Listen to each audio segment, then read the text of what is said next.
One got knocked down, he won't get up again. The other went knocked him down. One got knocked down, and now he's fucking dead. The other went knocked him out. Combo breaker! Alright, I'm not gonna lie, there is zero theme here. I honestly just like both these characters, and I find that their fighting style is quite unique and fun, so I think it'd be badass to have them fight to the death. So, in case you missed last episode, that's right, today we have an epic matchup between Akuma, the Raging Demon, and T'Challa, the Black Panther. Akuma, my personal favorite Street Fighter character, and total badass. So let's move right into his powers and techniques. Akuma is a master of the assassination martial arts style called Ansensuken. He also uses the Satsui no Hado, which is like the evil murdery part of it. So now let's go ahead and talk about his actual powers and, what they can do. He can manipulate his ki for a couple of epic special moves that I'll cover once I'm done with his powers. He can also use his ki to amp up his stats and he can also turn into his Oni or Shin Akuma forms, which amp up his stats to an unknown amount. He's immune to soul attacks and as Oni, he actually gains electrical powers and gains flight itself. So now on to those special moves I mentioned briefly a few seconds ago. He has the Go Hadoken, which is a stronger version of the Hadoken, but it's purple and stronger. He has the Go Shoryuken, which is an amped up version of Ryu's Shoryuken. He also has a Hurricane Kick similar to Ryu and Ken's, but as you can imagine, his is like dark and evil and purple electricity and whatnot. He can use like a pseudo teleport, where he basically puts up one leg and slides across the battlefield in an intangible form. He cannot be hit during this, but he is visible. Now, of course, his signature attack is the Raging Demon, where he teleports, or glides to his foe, grabs them, and destroys their soul with one swift attack. You can survive this, however, if you remove your soul from your body. Now, Akuma's pretty damn strong. He's a strong mofo. Like, he's able to sink an island in a single punch. This island was several kilometers long and had mountains on it that were shattered in the process. He's also traded blows with Oro, Ryu, plus he's killed M. Bison with the Raging Demon, and in his Oni and Shin Akuma forms, he's stronger than before, and his Oni form is described as being godlike. He's quick enough to fight M. Bison from Alpha 3, which is when he was at his peak power, and he's beaten Ryu, who could dodge close-range gunfire. Akuma survived hits from Goken and endured attacks from Oro. He's fought Ryu on multiple occasions, and as Oni, he even took a volcanic eruption to the frickin' face. Now, Akuma is a genius in combat, mastering the assassination martial arts style known as Apsetsuken, and he's even mastered the Satsui no Hado, which is pretty impressive as he's able to control it with ease. He's also shown the skill to beat incredible fighters like Ryu and Oro, who are incredible on their own right, and he's even said that Ryu and Oro are some of the best fighters he's ever met. But don't take his sheer badassery as flawlessness. You see, he holds back a lot in fights. Like, he actually steals away most of his power during a lot of his fights, and will only ever go full all out if he really needs to.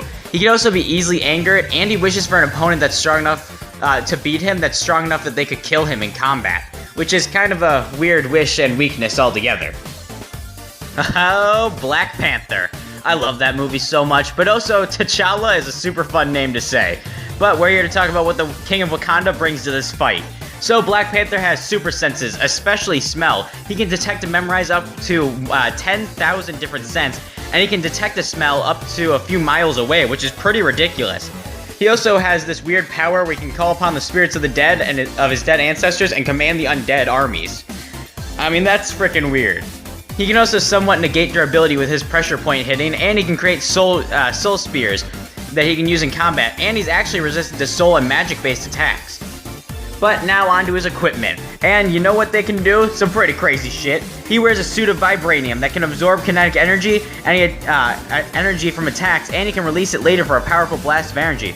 He also has retractable claws made of Arctic vibranium, which can pretty much melt other metals on contact, including vibranium and adamantium.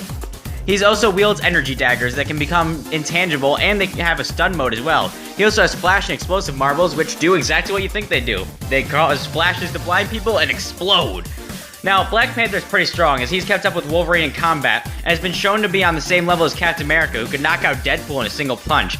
Not to mention, he's launched rhinos into the air with a single punch and stopped charging elephants on his own. Now, T'Challa is also pretty fast, too, as he's capable of fighting Captain America, who can dodge bullets, and he's speed blitzed Wolverine, who's on the same level as Beast and Daredevil.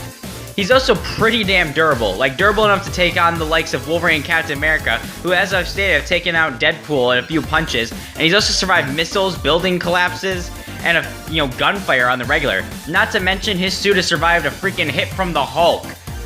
Ho. T'Challa is a freaking genius too. He's the 8th smartest person in the world. He has a PhD in physics, and he's a master martial artist and leader of a country. He's fought all sorts of foes with unique powers, and even ranging from heroes to villains as well. However, his suit does come with a weakness. You see, if it takes too much damage at once, it will be overloaded. However, this requires immense force, as I stated earlier, he survived a hit from the Hulk thanks to this suit. Akuma is roaming through Wakanda when Black Panther lands behind him, and Akuma turns to look at him. Akuma runs forward and does a spin kick at Black Panther, who blocks and swipes his claws upwards. Akuma grabs his hands and kicks it back against a tree. Akuma fires a Hadouken at T'Challa, who dodges and starts running at Akuma on all fours. He jumps at Akuma and kicks him in the gut, and then follows up with a slash of his claws. Akuma stumbles back as Black Panther goes to slash his face, but Akuma dodges and hits Black Panther with a Shoryuken, sending him into the air. Black Panther's suit starts to glow as Akuma jumps up and does a hurricane kick, hitting T'Challa multiple times before firing a barrage of Hadoukens, launching Black Panther to the ground. Akuma goes to slam his hand down on Black Panther's head, but a wave of purple energy launches out and hits Akuma, launching him back. Black Panther runs over and goes to sucker punch Akuma, but he backs up and goes for a powerful palm strike. Black Panther ducks and slashes at Akuma's leg and follows up by stabbing Akuma with his energy dagger. Black Panther begins to walk away when he hears Akuma say something as he teleports behind Black Panther and starts to scream, "Die 1,000 deaths!" Black Panther grabs him and judo flips him before he can do the attack. Akuma stands back up in very poor condition and goes for a Shoryuken, but Black Panther dodges and shoves his claws into Akuma's back and throws him to the side. Akuma runs over with a vicious attack and goes for a hurricane kick. Black Panther ducks under as Akuma turns and shoots a Hadouken at Black Panther, launching him into a boulder. Black Panther stands back up and Akuma teleports at him one more time for the Raging Demon, but Black Panther shoves his claws into his throat and rips it clean out. Our winner is Black Panther, and this match is an interesting one. So Akuma immediately takes base strength, thanks to the ability to just sink islands in a single punch. And while he can survive a volcanic eruption, Black Panther is on the same tier as Wolverine, so Akuma definitely has that strength advantage, but Black Panther's suit was able to take attacks from the Hulk, so he has an immense durability edge, at least his suit does anyway. So speed goes to Black Panther, who can speed blitz people like Wolverine and Captain America, who can dodge bullets, whereas Akuma can fight Ryu, who dodge bullets. So basically Black Panther is gonna have no problem blitzing Akuma and just ripping him apart with his claws. So here's where we talk about their weapons, arsenal, and abilities here. So Akuma's attacks all have kinetic energy, which Black Panther's suit can absorb. He'll still feel the blunt of this force, and it'll still hurt him, but he can easily use this to basically do a combo breaker and escape any combos Akuma gets him in. Not to mention, Akuma's only real way of dishing out enough damage to kill him, say as though his suit can withstand hits from the Hulk and Akuma is nowhere near that strength, his only way to end this match would be to use the Raging Demon. Well, he loves to hold back a whole bunch and doesn't go all out very often, so the Raging Demon isn't something he's likely to use until way later in the match. And by then, with Black Panther's huge speed advantage and his claws and laser daggers, he can do some pretty significant damage to Akuma. Now, Akuma is way more durable than Black Panther is strong, but he's still going to have the advantage of being able to outmaneuver him and just getting off a bunch of cheap blows and slashes. He can basically blitz him and tear him apart before Akuma knows what to do. Now, Black Panther definitely has his work cut out for him, as this is not an easy victory, but it's more likely that Black Panther is going to wear him down than Akuma is going to build up the strength to either do an attack stronger than the Hulk can, or land the Raging Demon, as we know, because his teleport is only slightly faster than he is, and Black Panther has been able to blitz people who move around the same speed as Akuma can. So, our winner is Black Panther. Alright, before I announce who's next on Combo Breaker, I have something I should probably say. I'm going to be posting the Combo Breaker episodes less frequently. It's not because I don't enjoy doing the show, because I have a lot of fun doing this show. And don't worry, I will still be posting other content like my top 10s and other stupid things, Smash Theory, Universal Blender, all that will still be being posted at its normal schedule. It's Combo Breaker. I'm going to spend a bit more time researching and doing all sorts of stuff, so it'll probably take longer to come out. But don't worry, I'm not stopping doing it. It's not that I hate doing it now.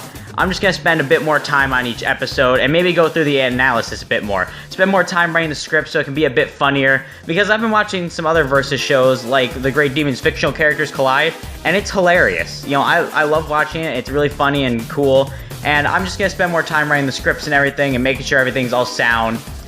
Bit more time on research and whatnot. So yeah, but next time on Combo Breaker, we got two blonde Street Fighters who are ready to throw down. That's right, next time we got Rumble McSkirmish versus Ken Masters. First of all, let me thank you all for watching. Please like, comment, and subscribe, and share this to any friends you know who like versus debates. And, tell me what you think of the next match. Give me your predictions, maybe suggest matches in the comments, and they might happen.